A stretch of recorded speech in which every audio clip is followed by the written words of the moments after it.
My sister moved into my house while she was supposed to be in college, then insisted on taking over my room, calling it her study space. But later, I discovered the truth. She had secretly dropped out months earlier. And worse, she was planning one final move, to squeeze as much as she could out of the family before disappearing for good. My heart still races every time I think about it. I almost lost my home, my sanity, and a piece of myself, all because of a scheme so brazen, so cruel, it could only come from family. The air in my modest three-bedroom home, usually thick with the quiet hum of the suburbs, felt heavy, suffocating. Dusk cast long, fractured shadows through the living room blinds, painting the space in shades of bruised purple and gray. There was a chill in the air, a premonition, I now realize, of the emotional frost that was about to descend upon my life. I'm Ethan, 29 years old, for years deep into homeownership, and immensely proud of every brick and board. It's not a mansion, just a quiet house in a decent neighborhood. But it's mine. Every mortgage payment, every repair, every late night spent staring at the ceiling, wondering if I'd made the right decision, it was all worth it. Or so I thought. 6 months ago, my mother, Sarah, called. Her voice, usually a warm, reassuring presence, was laced with an urgency I rarely heard. My younger sister, Chloe, then 22, was struggling at college. Her dorm was cramped, her roommate a nightmare, and Sarah believed Chloe needed a stable environment to focus on her pre-med studies. Just for a few weeks, Sarah pleaded, until Chloe found a new place. How could I say no? She was my sister. I loved her.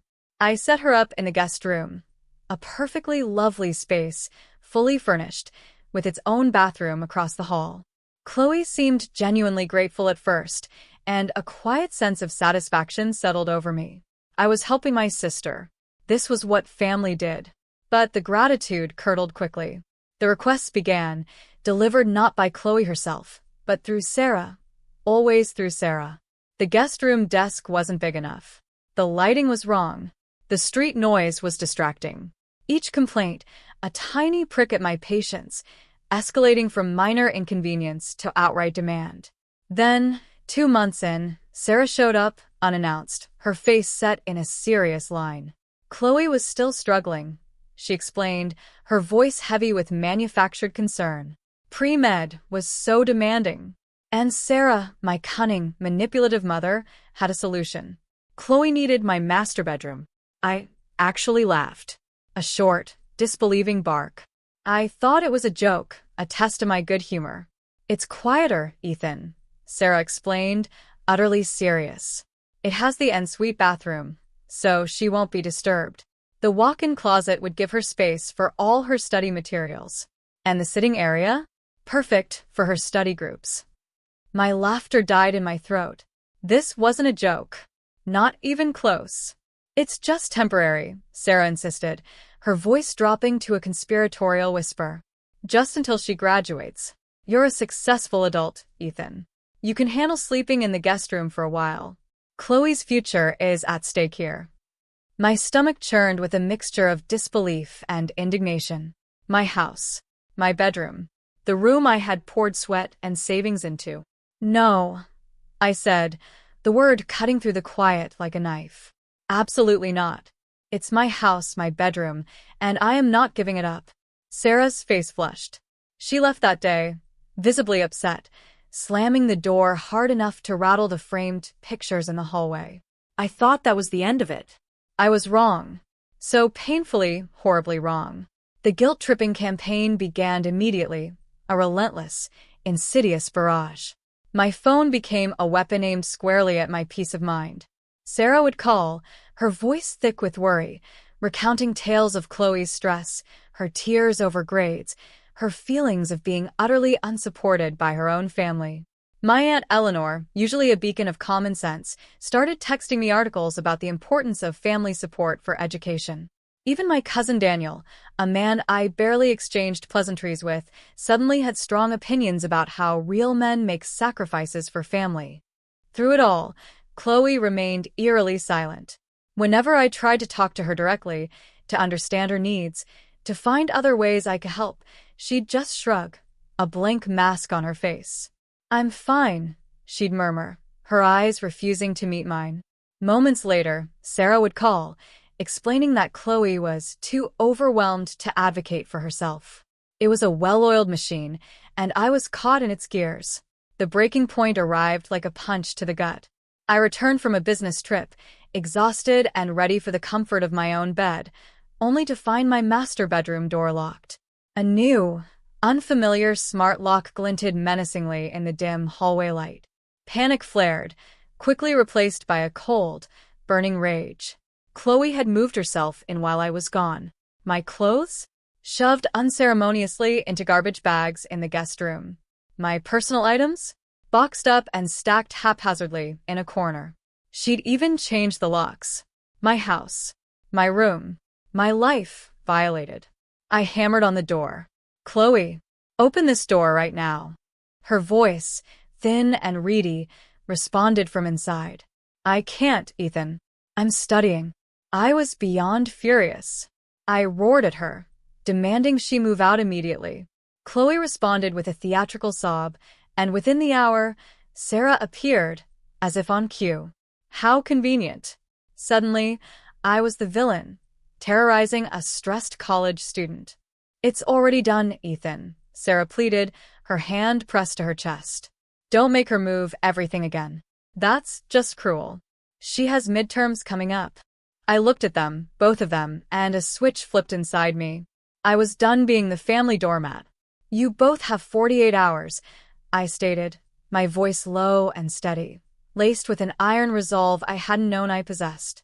48 hours to restore my bedroom, or I will begin eviction proceedings." Sarah scoffed, then her face twisted into a mask of pure disdain. "Heartless," she spat. Chloe, meanwhile, ran into the master bathroom, my bathroom, and let out a wail that would have won her an Oscar. They eventually left, but not before Sarah delivered her parting shot. "You're choosing property over people, Ethan. Your father would be ashamed of who you've become." The words, intended as a lethal blow, just solidified my resolve.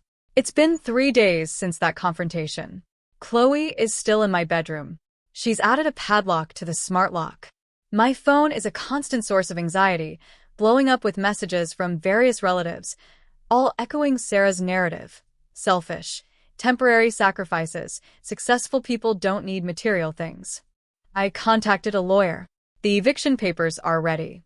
But the question gnawed at me, a persistent ache. Am I really about to evict my own sister? Am I the monster here? Should I just suck it up for another year, and a half until she graduates? I needed perspective. I was questioning my own sanity. Update 1. 2 weeks later, the outpouring of support from strangers was a lifeline. Your comments, your shared outrage, they gave me the strength to stand firm. And buckle up, because things got a whole lot wilder. First, to clarify, yes, I had given Chloe written notice that her stay was temporary. No, she paid 0 rent or utilities. Yes, I'd been footing her grocery bill too. And that padlock she installed? A smart lock she'd programmed herself, locking me out of my own space. So, here's what happened. Armed with newfound conviction, I served Chloe with a formal 30-day notice to vacate. I also, wisely, installed security cameras in the common areas. Legal in my state, and my gut told me they would be essential. My gut was right. The day after serving the notice, I came home to a scene that sent a fresh wave of primal fury surging through me. My master bedroom door stood wide open, and inside, for strangers, Chloe's study group were making themselves at home. They had completely rearranged my furniture. My California king bed was shoved against the wall to make room for a massive whiteboard she'd screwed into the studs. My 65-inch TV was disconnected, lying forlornly on the floor, replaced by medical diagrams and anatomical charts taped to the wall. But the kicker? They were eating greasy takeout on my bed. No plates. Just directly on my $3,000 mattress. "Get out!" I roared, the sound raw and guttural. Chloe, ever the victim, tried to argue about tenant rights and having guests. I cut her off, my voice trembling with suppressed rage. Even if you had tenant rights, and spoiler, you don't, because you're a guest who pays no rent, you have no right to destroy my property. One of her study friends, a beefy guy named Brandon, puffed out his chest, trying to get in my face about interrupting their important work. I simply pointed to the security camera, a silent, unblinking eye on the ceiling. Do you really want to be recorded assaulting a homeowner in his own house? Brandon's bravado evaporated. They scattered, grabbing their bags, a guilty silence descending upon them. But Chloe hadn't just rearranged my room. Oh no! She had decorated it to be more conducive to her studying. This included removing all my personal photographs, replacing them with generic motivational quotes. Taking down my custom curtains and installing hideous blackout blinds, screwing them directly into my window frames. Setting up no less than 7 essential oil diffusers, filling the air with a cloying scent that made my eyes water. Replacing my expensive bedding with her own cheap, garish set. My bedding?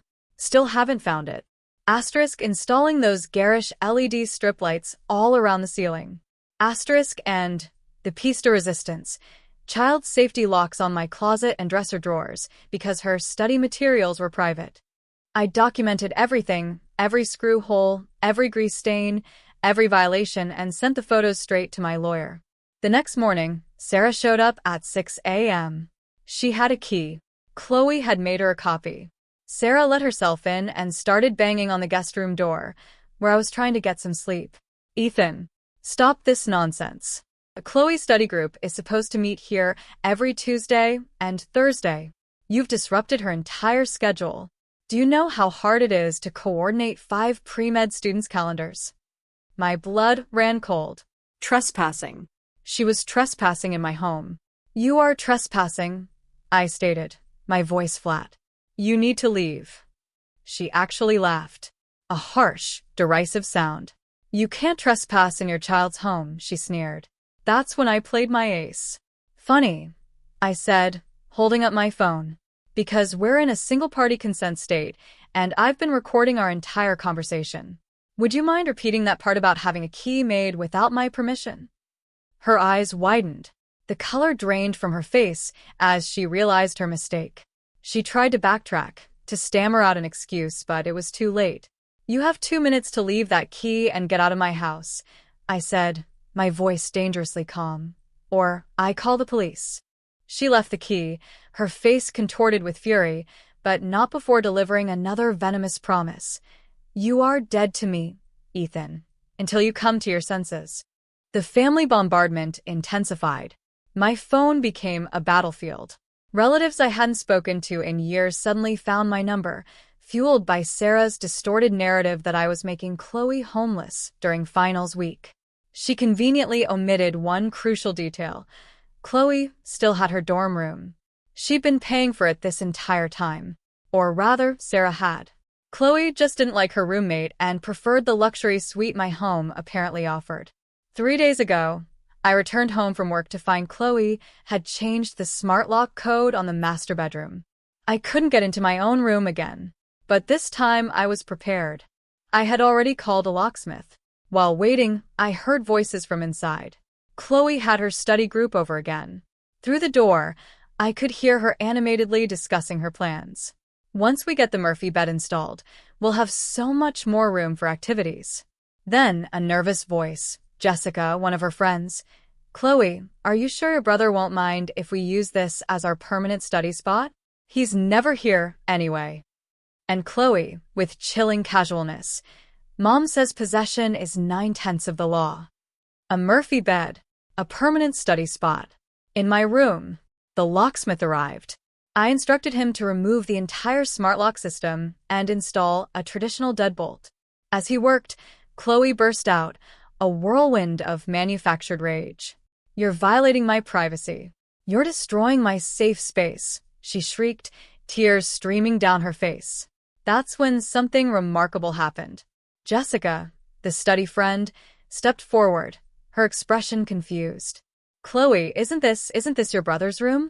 Why are you acting like he's the bad guy? Chloe's mask slipped. The crying victim transformed into a furious, snarling creature in an instant. He has 3 bedrooms, she snapped. He doesn't need the biggest one. He's just being selfish. Mom promised me this room would be mine until I graduate.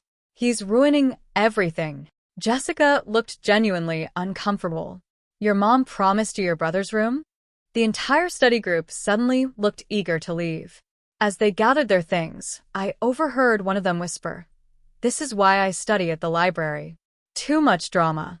After they left, Chloe tried a new tactic.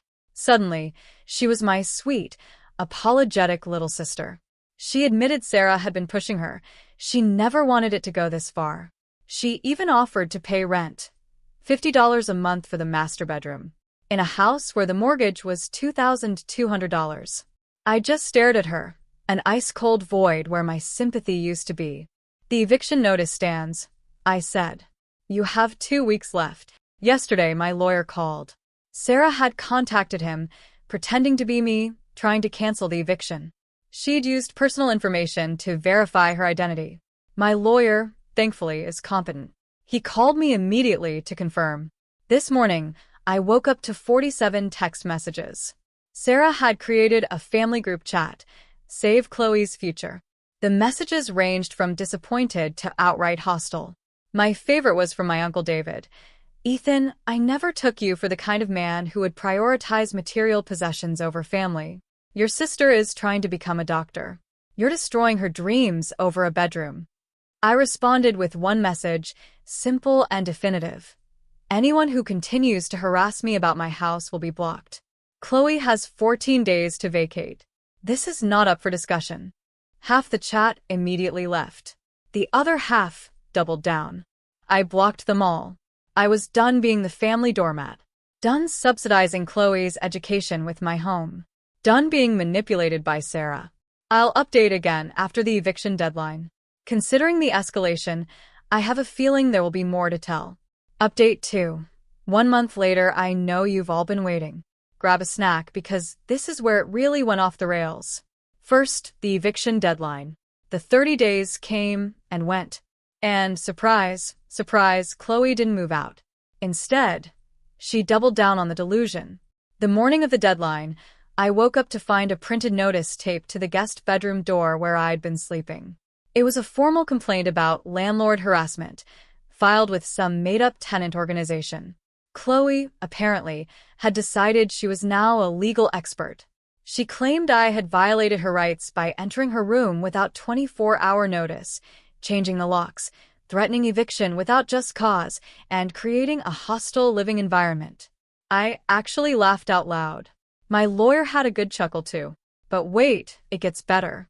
I came home from work that day to find a moving truck in my driveway. Finally, I thought, a flicker of relief. She's actually leaving. Nope. She was moving more stuff in. She'd cleared out her dorm room entirely and was fully relocating to my house. That was it. My calm snapped. I immediately called the police. When they arrived, Chloe put on the performance of her life. Tears, hyperventilating, the works. She showed them a fake lease she had created, complete with a forged signature. She claimed I was trying to illegally evict her and that she'd been paying rent for months. Fortunately, I had all my documentation ready. Original text messages proving she was a temporary guest, bank statements showing no rent payments, security footage of her admitting Sarah promised her the room, and the eviction notice, properly served 30 days prior. The officers, bless them, quickly realized what was happening. They informed Chloe she needed to leave immediately, or she would be arrested for trespassing. She tried to argue, but one officer cut her off. Ma'am, you just showed us a forged document. Would you like to add that to your charges? She left, but not before Sarah showed up. Sarah arrived just as Chloe was being escorted out, her face a mask of pure, unadulterated rage mixed with disbelief. She actually tried to block the police car and had to be warned about obstruction. Then she turned on me, right there in front of the officers, my neighbors, anyone within earshot. She screamed that I was a pathetic excuse for a son, that I valued square footage over family. She invoked my father, who passed away 10 years ago, claiming he'd be spinning in his grave at what I'd become. I just stood there, a strange sense of calm washing over me. Officers, I said, my voice steady. Please ensure she leaves my property as well. As they escorted her to her car, she shrieked, "This isn't over." She was right. The next few days were quiet. Too quiet. I knew they were planning something. I installed more security cameras and changed all my locks again, just to be safe. I even had a security system installed. 5 days after the eviction, I got a call from my mortgage company. Someone had called claiming to be me and tried to add Chloe as an authorized user on my account. Fortunately, they failed the security questions, but it was deeply unsettling. The next day, a letter from the HOA arrived. Someone had filed multiple complaints about me, noise violations, ironic, considering Chloe's study groups, unauthorized tenants, property maintenance issues. My lawn is immaculate, and running a business from home. I work in IT, occasionally remote, which is allowed. I called the HOA president, a kind old man I'd known for years. He told me, off the record, that Sarah had called repeatedly, claiming to be a concerned neighbor, reporting violations. He'd figured it out when she slipped up and referred to me as my son during one call. But the real circus was just beginning. Last week, I came home to find flyers in all my neighbors' mailboxes. Save Chloe's Dream flyers. A picture of Chloe in scrubs. She's never worked in a hospital. A sob story about how she was one semester away from medical school, but her cruel brother had made her homeless. It included my full name and address, claimed I was hoarding housing while my sister suffered, and requested neighbors stand with Chloe to pressure me to do the right thing. And, of course, Sarah's phone number for more information. My neighbors were confused. Several came to ask me what was going on. Mrs. Miller from next door, a no-nonsense woman, was particularly amused. That girl moved in with 7 suitcases and drives a Mercedes, she said, peering at the flyer. Doesn't look homeless to me. I was frustrated, but figured this would blow over. Then Chloe escalated to social media. She created a TikTok video series called Homeless Pre-Med Student. The first video showed her crying in her car, her 2022 Mercedes, talking about how her brother kicked her out for no reason, and how she was sleeping in her car while trying to study for the MCAT. The video went semi-viral, 50,000 views in 2 days. The comments were split between sycophants calling her brave and astute observers pointing out the luxury car and her designer clothes. Then someone found my LinkedIn, my Facebook, my Instagram, which I barely use. Suddenly, I was getting messages from strangers calling me heartless. Someone even contacted my employer, claiming I was abusing a family member and suggesting they investigate my character. Fortunately, my boss knows me well and just laughed it off. But I'd had enough. I hired a second lawyer, one specializing in defamation and harassment. We sent cease and desist letters to both Chloe and Sarah. We also reported the TikTok videos for false information and harassment. Here's where it gets really interesting. One of my coworkers, Olivia, a different Jennifer for clarity, saw the TikTok and recognized Chloe. Turns out, Olivia's daughter goes to the same college. Olivia's daughter did some digging and discovered 1. Chloe isn't actually pre-med. She's a general biology major. 2. She's not one semester for medical school. She's a junior with a 2.7 GPA. 3. She's never taken the MCAT. 4. That study group she kept mentioning? It's a social club that occasionally studies together. Olivia's daughter also revealed that Chloe had been bragging about living in a mansion, my 1,800 square foot house, and how her brother was totally wrapped around her finger and would give her anything she wanted. I compiled all this information and gave it to my lawyers. 2 days ago, Chloe posted another video. This time, she was ostensibly studying at the library but clearly at a Starbucks. She was talking about how she might have to drop out of school because of the trauma I'd caused. But she made a crucial mistake. In the background, you could clearly see her laptop screen. She was browsing apartment listings in Hawaii. Specifically, luxury condos near the University of Hawaii's medical school. The comments turned on her fast. People started pointing out inconsistencies. Someone found her Instagram, where she'd been posting pictures of shopping sprees and restaurant visits throughout this homeless period. The final blow came when someone in the comments, an actual administrator from her school, wrote, "Chloe, Please come see us about your housing situation. We show you as having an active dorm assignment that's been empty all semester. She deleted everything within hours, but the internet is forever. Yesterday morning, I woke up to a long email from Sarah. It was a masterpiece of manipulation, thick with passive aggression and veiled threats. Some highlights. I'm sorry things got out of hand, but you have to understand I was just trying to help your sister. Chloe may have exaggerated some things, but her stress is real. Family is supposed to support each other, not tear each other down. Your father would want you to take care of your sister.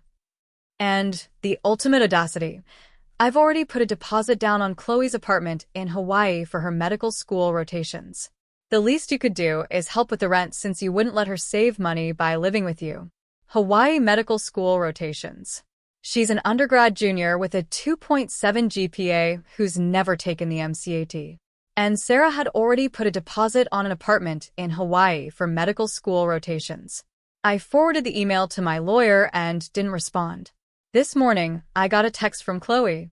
The first direct communication from her since this whole nightmare began. Can we talk? I know things got crazy, but I really do need help. Mom has been pressuring me, and I didn't know how to say no to her. I never wanted it to go this far. P.S. Sorry about the TikTok thing. I haven't responded yet. Part of me, the old, naive me, wants to hear her out. But a bigger, stronger, far more bruised part of me is done. Oh, and the best part? Sarah has been telling the family that the reason I won't let Chloe have the room is because I'm probably doing something illegal in there and don't want witnesses. Because apparently the only reason someone would want to sleep in their own bedroom is criminal activity. I'm considering going full no contact with both of them. The stress, the harassment, the lies, it's too much. I just wanted to sleep in my own bed, in my own house. How did it come to this? I'll update again if anything significant happens, but honestly, I'm hoping this is the end of it. Final update. 4 months later, hey everyone, I know it's been a while, and I've been flooded with messages asking what happened. I wanted to wait until every single thread was resolved, every last consequence settled, before I posted again. So, grab another snack. This is the grand finale. When I last left off, I was contemplating going no contact with Sarah and Chloe. Well, I did it. I blocked them both on everything. For about a week, it was glorious. Peaceful. The quiet was deafening, in the best possible way. I should have known it wouldn't last. Sarah, relentless as ever, started using other relatives' phones to call me. When I wouldn't answer, she'd leave voicemails, her voice shaking with manufactured tears, about how I was tearing the family apart. Chloe, meanwhile, had launched a new social media campaign, this time portraying herself as a victim of family estrangement and sibling abuse. Then a certified letter arrived. Sarah was threatening to sue me for intentional infliction of emotional distress, breach of verbal contract. She claimed I promised to house Chloe through college, defamation for making her look bad to the family, and unjust enrichment because I had supposedly been enriched by Chloe's presence in my home. My lawyer literally laughed when he read it. He called it the most frivolous thing he'd seen all year, assuring me any judge would throw it out immediately. Still, we had to respond, which meant more legal fees for me. But here's where things took an unexpected, almost cinematic turn. Remember Olivia's daughter from Chloe's school? She reached out to me directly. Turns out, Chloe had been telling people at school that she was living in Hawaii, attending medical school. She'd even been posting pictures of her medical school life, except they were all stolen from actual med students' social media accounts. Olivia's daughter and her friends, intrigued by the increasingly elaborate lies, decided to do some investigating of their own. What they found was illuminating. 1. Chloe had dropped out of school entirely at the end of last semester. 2.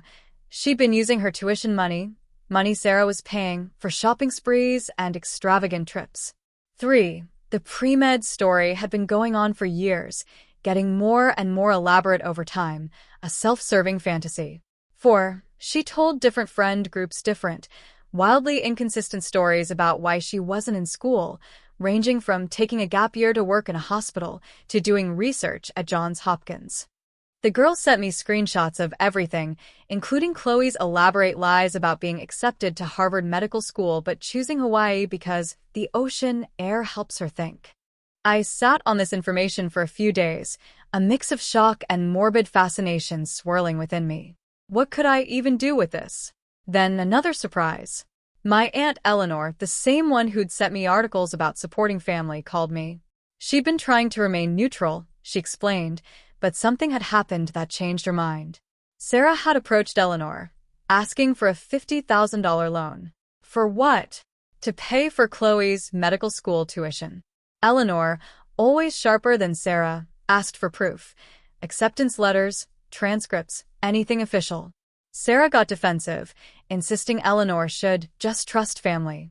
Eleanor, a woman who trusts but verifies, did her own digging. And she discovered everything I already knew. She was furious, not just about the lies, but about the fact that Sarah had been hitting up multiple family members for money, all for Chloe's fake medical school journey. It turns out, Sarah had borrowed $30,000 from my Uncle David, the one who said I prioritized possessions, $15,000 from my Grandma Rose, $20,000 from my Aunt Susan, and various smaller amounts from cousins and family friends, all under the guise of Chloe's medical education. Eleanor called a family meeting. She didn't invite me, Sarah, or Chloe, just the people who had been giving money. The truth, raw and ugly, came out. The family was livid. Uncle David was particularly angry. He'd taken out a loan against his 401k. Grandma Rose, 82 years old and the sweetest person you'd ever meet, had given money she'd been saving for her own medical expenses. The family confronted Sarah and Chloe together. I wasn't there, but Eleanor filled me in later, every detail etched into her memory.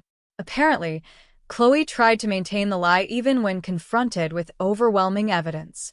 She claimed the screenshots were edited, that people were just jealous of her success. Sarah, when finally backed into a corner, admitted she knew Chloe wasn't in medical school, but insisted she was just supporting her daughter through a difficult time and that the money was being used for Chloe's future.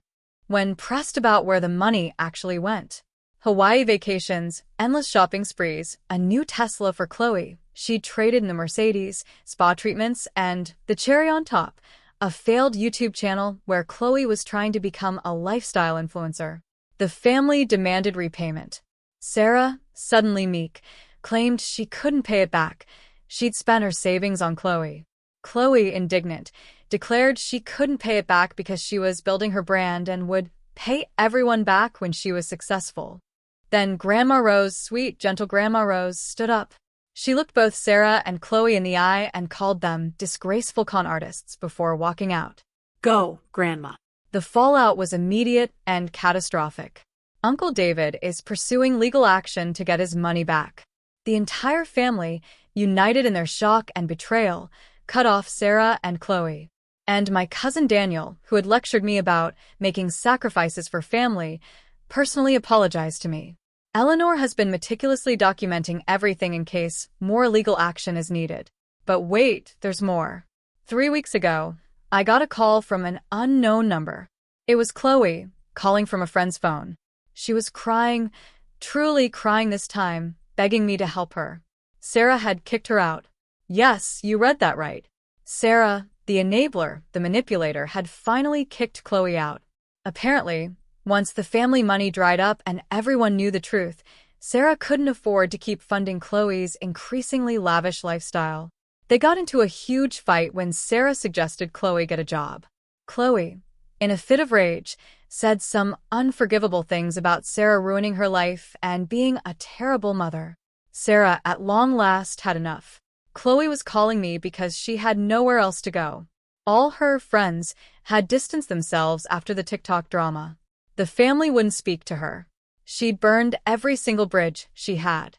Please, she sobbed, her voice a pathetic whisper. I know I messed up. I know I was awful to you. But you're my brother. You're successful. You have that big house. Can't I just stay for a few days while I figure things out? I looked at my phone. The image of her fake tears, the memory of my violated home, the endless stress flashing before my eyes. No, I said. Firmly. Without hesitation. She lost it. Started screaming about how I was ruining her life, how this was all my fault, how if I'd just given her the bedroom, none of this would have happened. Then she made a final, desperate mistake. Mom was right about you. You're probably dealing drugs or something in that house. Why else would you be so protective of that room? I'm going to call the police and tell them to search your house. I laughed.